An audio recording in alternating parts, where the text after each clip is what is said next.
मुंबईतल्या पायधुनीतील एकाच कुटुंबातील चौघांच्या संशयास्पद मृत्यूला आता कलाटणी मिळाली आहे। डोकाडी या कुटुंबातील चौघांचा मृत्यू कलिंगड खाल्ल्याने नाही तर उंदीर मारण्याच्या औषधामुळे झाल्याचं फॉरेन्सिक अहवालातून स्पष्ट होते। त्यामुळे डोकाडी या कुटुंबियानं सामूहिक आत्महत्या केली की त्यांचा घातपात झाला हा प्रश्न उपस्थित होतोय। पाहूयात याबाबतचा स्पेशल रिपोर्ट।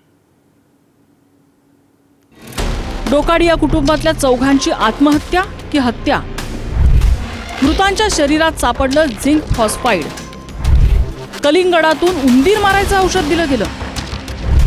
मुंबईच्या पायधुनीतल्या डोकाडी या कुटुंबातल्या चौघांच्या मृत्यूचं कारण अखेर समोर आलंय। फॉरेन्सिक सायन्स लॅब अहवालानुसार मृतांच्या शरीरात आणि कलिंगडाच्या नमुन्यात उंदीर मारण्यासाठी वापरलं जाणारं झिंक फॉस्फाईड हे विषारी रसायन आढळलंय। फॉरेन्सिक रिपोर्ट आल्यानंतर नव्यानं अनेक प्रश्न उपस्थित झाले। डोकाडी या कुटुंबाच्या घरात उंदीर मारण्याचं औषध सापडलंय। उंदीर मारण्याच्या 2 वड्या, उंदीर मारण्याचा स्प्रे हा घरातून जप्त करण्यात आलाय। उंदीर मारण्याच्या वड्यांचं पाकिट सील बंद होतं। स्प्रेचा वापर झाल्याचं तपासात समोर आलंय। डोकाडी या कुटुंब राहत असलेल्या मुघल बिल्डिंगमध्ये उंदरांचा प्रादुर्भाव होता।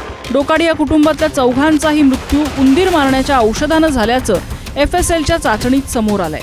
चौघांच्या शरीरात आणि कलिंगडाच्या नमुन्यात झिंक फॉस्फाईडचे अंश सापडले आहेत।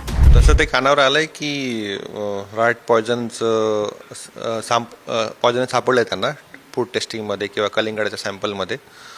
तर रॅट पॉयझन 2-3 प्रकारचे असतात। एक तर असतं अँटीकोअगुलंट असतं, एक दुसरं असतं न्यूरोटॉक्सिन्स असतं आणि तिसरं असतं ते झिंक प्रकारचं असतं, ते स्टमक वाईड ॲक्ट होतं। जर झिंक फॉस्फेट वापरलं जास्त क्वांटिटीमध्ये कंझ्युम झालं तर ते स्टमक वाईड ॲक्ट होतं। नंतर ते जी नॉर्मल सेल प्रोसेस असते बॉडीमध्ये ते डॅमेज करतं आणि मल्टी ऑर्गन फेल्युअरने डेथ होते।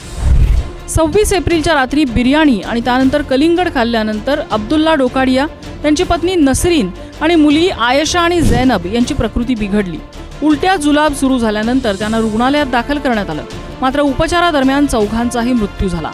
त्यामुळे अन्नातून होणाऱ्या सामान्य विषबाधेतून होणाऱ्या प्रकरणांपेक्षा हे प्रकरण फार वेगळं आहे। कारण मृतांचे मेंदू, हृदय, आतडे यासारखी महत्त्वाच्या अवयवांवरती हिरवा रंग होता असं शवविच्छेदन अहवालात समोर आलंय।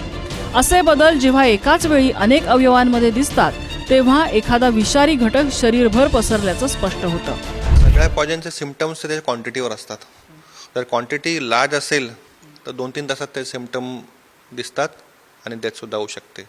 जर क्वांटिटी कमी असेल तर ते 8-12 तासांनी ॲक्ट होतं। वॉटरमेलनने अशा डेथ होत नाही सहसा, आणि वॉटरमेलन पॉयझनिंग झालं किंवा फूड पॉयझनिंग झालं तर एका वेळी ते सगळ्या एज ग्रुपवर ॲक्ट सेम प्रकारे होऊ शकत नाही। तर हा पॉयझनिंगचाच प्रकार वाटत होता।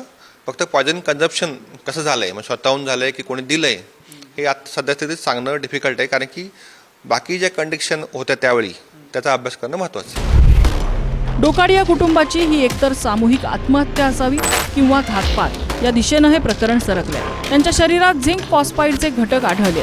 प्रामुख्यानं उंदीर घुशी मारण्यासाठी अत्यंत विषारी औषध म्हणून ते ओळखलं जातं। त्यामुळे डोकाडी या कुटुंबानं हे विष अपघातानं सेवन केलं की त्यांना देण्यात आलं, की अब्दुल्ला यांनी स्वतः कुटुंबियांना संपवण्यासाठी टोकाचं पाऊल उचललं, हे प्रश्न उपस्थित होत आहेत। पायधुनी परिसरात राहणाऱ्या एका कुटुंबातील चौघांच्या आत्महत्येचं कारण जे आहे ते 11 दिवसानंतर स्पष्ट झालं।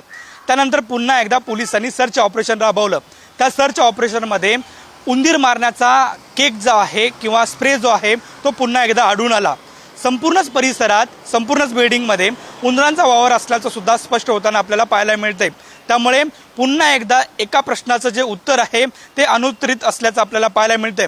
या संपूर्ण चौघांच्या मृत्यूच्या पाठीमागे कोणता घातपात आहे का याचा तपास जो आहे तो पोलीस करताना आपल्याला पाहायला मिळत आहेत। व्हिडिओ जर्नलिस्ट स्नेहल सोबत नंदकिशोर गावडे, पुढारी न्यूज, मुंबई।